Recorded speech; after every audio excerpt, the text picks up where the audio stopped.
Best of, how important is a client photo when posting a review? Live Q&A from the Law Firm Growth Summit, Day 2, with Sam Mollaei, Seth Price, Mark Homer, and Neil Tyra. Episode 157. Are you ready to make your law firm a profit-generating machine that will free up your time and skyrocket your impact?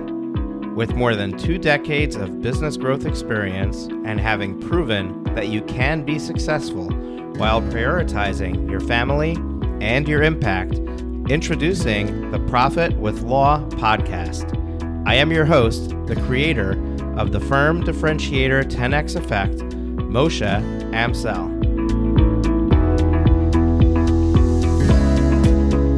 Well, hello and welcome to another episode of the Profit with Law podcast. I'm your host, Moshe Amsel, and today I'm going to be bringing you another best of episode. We're going to do another replay of a Q&A from the Law Firm Growth Summit 2019. This is a really short, sweet, to the point episode because it just answers one single question, and that question is, how important is having your client's photo in relation to the review that they leave on the web? This is a great conversation, great discussion around reviews. Reviews is a really important thing that we're going to focus on in the upcoming Law Firm Growth Summit 2021. And if you haven't got your tickets yet, let me talk to you just for a moment about this event. You can go to lawfirmgrowthsummit.com and purchase your tickets today. This is an absolutely 100% virtual event, but we're going to make it feel 1,000% like it's in person. Now, we can't create hugs and handshakes for you, but what we are going to do is give you 3 days of keynotes, full-fledged sessions, panels, panel discussions, hands-on workshops, entertainment, networking, both like on roundtable type discussions as well as peer-to-peer, kind of like a speed dating networking experience. Last year, we had over 2,300 law firm owners that attended, and this year, we're going to be hosting this event for 3 days, February 9th to 11th, 2021, and we're going to have dozens of industry leaders and experts, and you're going to learn how to create the firm of the future. We're going to talk about pricing your services for the new generation. We're going to talk about eliminating your accounts receivable. We're going to talk about finding the global team of your local firm. Like how I did that, right? Technology to make you the best, financial management in a world full of surprises, and much, much more. Now, the key is that ticket prices are discounted right now. They're going to be going up on Monday. You want to make sure you grab your ticket now. So if you're on the treadmill, driving the car, taking a shower, whatever you're doing while listening to this podcast, make sure that when you're done, you go to lawfirmgrowthsummit.com and purchase your tickets today. Do not delay because the price is going up, and I would love to see you there at the current amazing discounted price. So here's that replay for you. This is a best of episode. It's something that we released in the past. It's been a hot topic. It's been something that's been downloaded a bunch, and I thought that you would appreciate hearing it again here. So here we go. All right, so this question was after I watched Sam's presentation. You said that having a picture in the name on a landing page with reviews was very important. However, I do family law, specifically divorce work. And a lot of my clients, I have a hard time getting them to even leave online reviews, even with their first name, initial, or an anonymous. So do you have any research on how important it is to really have that picture up there, and not having it, would it negatively impact the conversion rates? Any review is a good review. So even without a picture, it'll still be good. Just a picture just makes it just that much better. So don't overthink it, just get a review. But just keep in mind, reviews is just one form of social proof. You could even take a video of you being at the court right after you win the case. If you can get the client, better. If not, just even by yourself, just showing your excitedness. Hey, I just got this from one of my clients. You don't have to say their name. You just have to say the result that you did, and just take a bunch of those videos, and those could be your video reviews. So I think that's really the way to get around that. Okay. Does anybody else have input on this? Because it's not something that just Melissa is struggling with. I know with quite a few clients of mine, even a estate planning attorney who said that, just people they don't want everyone knowing that they used an estate planning attorney. So they're people are just, when it comes to certain things, they just don't want to share what they've, what they've been through or put their name out there. So I see Seth has his hands raised. So Seth, let's go to you. Sure. We struggle with this.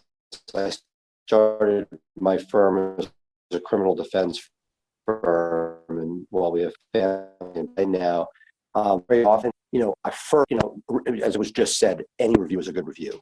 One of the trust points is numbers, particularly on Google My Business, and so getting the number up there, regardless of whether it's a picture reviews, and possibly a family member or a friend of that person to somehow leave the review for them.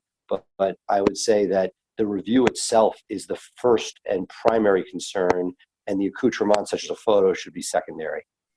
Seth, I just want to go back up a step because your audio cut out quite a bit because of the internet. You said that the Google My Business, what's important there?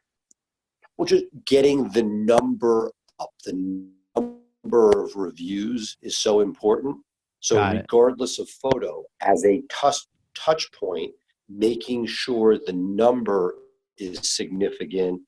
Photos would be great, but I'll take any review we can get, and understanding that areas of law like family and or particularly criminal, it's that much harder, that you have to use any possible technique to get the review, forgetting about whether you get a photo or video.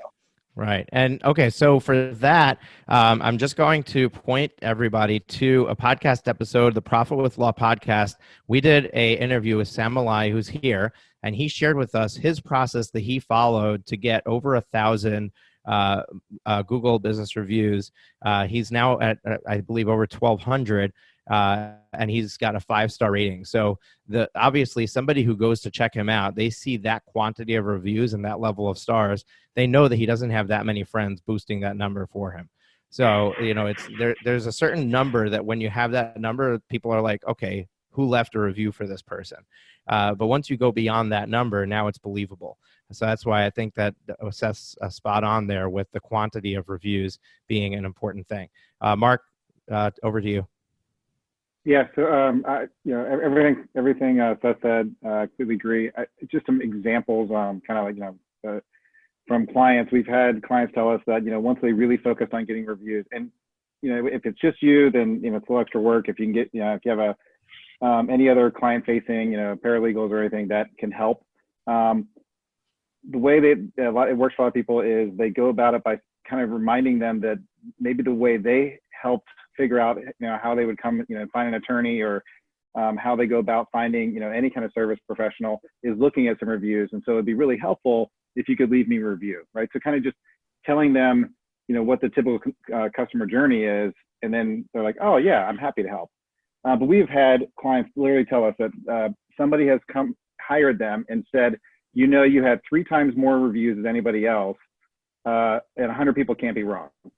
Like over and over and over. So we will push and push and push on clients to get reviews. After about a year, maybe 18 months, they get to 50, 70, 100 reviews, and then they come back to us all the time and say, thank you, thank you, thank you. So getting reviews is big. Where you can get them, Google My Business is the first place. I totally agree with that. Start there. If you see other places showing up with your name when you search your own name, then maybe a couple other places you can get them. But right now, Google My Business is a big dog. Totally agree. I'm going to go over to Neil. Neil has something to add here. Yeah, I think this is a perfect opportunity for automation as well. And one of the services that I use used to be called Get 5 Stars, and it's now called GatherUp.com. I think it's .com. Let me just double check here real quick. And what's really interesting about that, you can automate that using something like Zapier. Yes, GatherUp.com. Something like Zapier so that I have it when the client, when we switch the tag on the client in our database to be complete, that triggers the transformation of the client's name and email address to gather up. And I have, canned sequence of messages that then go out from there that solicit the review and the 5-star rating. And there's a sequence built in as well, so it has an automatic reminder if the client doesn't respond. I think it's a perfect way to automate that process. And on the front end, we pre-frame the client that they're going to get that, so that they know that they're going to be hit with that piece of information, and they choose to use it or not. I've had great success with GatherUp. Okay, awesome. So we also put a link to the podcast interview with Sam into the chat, and I also want to remind the attendees that one of the bonuses in the All Access Pass was some video interviews from the podcast. Sam's is one of them, and when we went through the process, he actually showed his screen, and he showed us the software he's using to automate his follow-up with his clients to get those reviews. So if you want to be able to see it, make sure that you go in the All Access Pass area to the podcast interview section and find it over there, and you can watch it, and you can actually see him demonstrate the process in real time. Moshe, should we just give him a straight to the point answer, how to get reviews? You can, sure. It's 2 parts. One is the actual, what you say, the actual script, which I give in the podcast. And second part is using Mixmax to automate this sequence to ask it a very specific way. So yeah, those are the 2 ways. National script and then using Mixmax. And I think the key is that he's using software to continue to follow up with somebody. And that's very effective with a lot of things that you do. I know that Sam used it to get onto my podcast and also to get me to then introduce him to other people. So I told him in my conversation with him, I can introduce you to X, Y, and Z. And then he just put it into this software. And I was getting these emails every few days. Hey, I just want to remind you that you said you would do this intro for me. He wasn't sending me those emails. He just did it, set it up once and said, okay, just keep reminding this guy until he gets his act together. So, pinged me 3 or 4 times. And then finally I was like, all right, I promised I would do this. I'll get around to it and do it now. So there's a lot of power in continuing the follow-up and doing it, frequently, so that you stay top of mind until somebody actually does what they said they're going to do. One other thing that I think is really important is before you go to ask for a review, make sure that your client is happy. So start off with, hey, we're wrapping up the engagement. We're almost done. You're paying your final bill. How was the experience? Are you happy? Is there things that we could have done differently that we could improve and do better the next time? And get that feedback up front so that you could then follow up and say, okay, we've rectified it, or you said you were happy, so now, can you give me a review? If they've got a list a mile long of things they didn't like, don't ask them for a review. That's just like a hot tip right there. All right, anybody else have anything to add? All right, perfect. Melissa, thank you so much for coming on. Have you been enjoying the show? We sure hope so. To make sure you never miss an episode, be sure to hit the subscribe button in your podcast player app. Next week, we will be back with more valuable resources and ideas on how to break the mold and take your law firm to the next level.